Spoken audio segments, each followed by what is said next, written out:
Ja Pohjolan hurjimpien ensimmäinen ottelu on päättynyt 10-0 voittoon. Pelaajavalmentaja Tuomas Saarela ja pelaajavalmentaja Jorri Sterkaki. Mitkä ovat päällimmäiset tunnelmat ensimmäisen kauden avauksen jälkeen? Lähdettiin hakemaan tähän näin avausvoittoa tähän matsiin ja se me totta vielä saatiin, että lähdettiin pelaamaan sitä omaa peliä, mikä tuossa eilen myöhään sitten sinetöitiin tää pelisysteemi ja toimi oikein hyvin, pallo liikkui ja apina lähti selästä ainakin enskalla. Tuokilla se taisi vielä jäädä vähän päälle. Mutta mä oon erittäin tyytyväinen, varsinkin erikoistilanteet oli tänään vahvassa iskussa. Eilen oli pitkä videoneuvottelu illasta siinä niin Saarelan kanssa ja saatiin hiottua detailit kuntoon. Nähtiin tänään erikoistilanne osaaminen oli ihan poikkeuksellista. Ja nyt täytyy nostaa Figueira Enrico kuitenkin esille sieltä.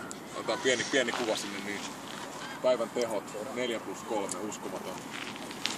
Ennen kautta sovittiin Figueiran kanssa, että 1+1 sopimus nyt tulee sisältää sitten 2 maalin keskiarvolta per peli.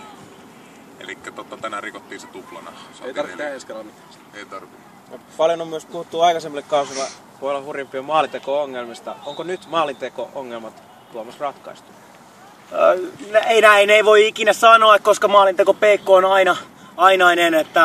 Mutta tässä matsissa sitä ei ollut. Ja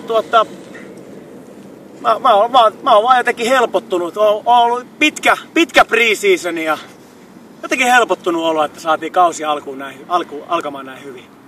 Totta, mutta paineet purettu 10-0. Kiitän. Kiitos. Kiitämme.